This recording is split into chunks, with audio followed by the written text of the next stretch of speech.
ممبر finance ادارہ ترقیات کراچی یعنی KDA کے سید شجاعت حسین نے نیپا کے وفد سے کانفرنس روم میں ملاقات کی۔ ملاقات میں کراچی کی رونقیں بحال کرنے سمیت شہریوں کو بنیادی سہولیات کی فراہم کرنے پر تفصیلی طور پر تبادلہ خیال کیا گیا۔ اس موقع پر ممبر فائنانس سید شجاعت حسین نے 33 MC کورس کے شرکاء کو بتایا کہ ادارہ ترقیات کراچی نے 41 سے زائد نئی اور سستی رہائشی اسکیمیں کراچی کے رہائشیوں کو فراہم کی ہیں۔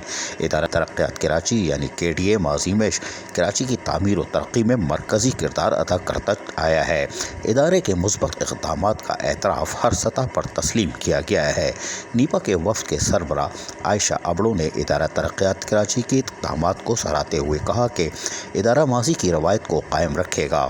نیپا کے وفد کے اراکین میں عبداللہ جان، سمیع اللہ خان، عمران علی اور دیگر موجود تھے، جبکہ ممبر فائنانس شجاعت حسین کے ہمراہ director land over secretary KDA Shamsul Siddiqui, director finance Taufiq Ahmed Soomro, director Naeem Waheed سمیت دیگر افسران موجود تھے۔ اس موقع پر جہاں دیگر تبادلہ خیال کیا گیا، وہیں ممبر فائنانس شجاعت حسین نے بتایا کہ کراچی ڈیولپمنٹ اتھارٹی ابھی بھی تمام تر صلاحیتیں رکھتا ہے اور کراچی کی ترقی میں اپنا کردار ادا کرے گا۔ عزیز عارف، KBS بلدیاتی نیوز کراچی۔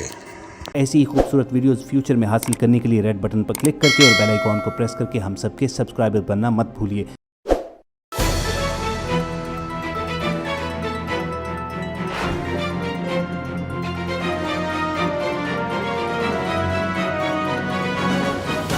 KBS بلدیاتی نیوز۔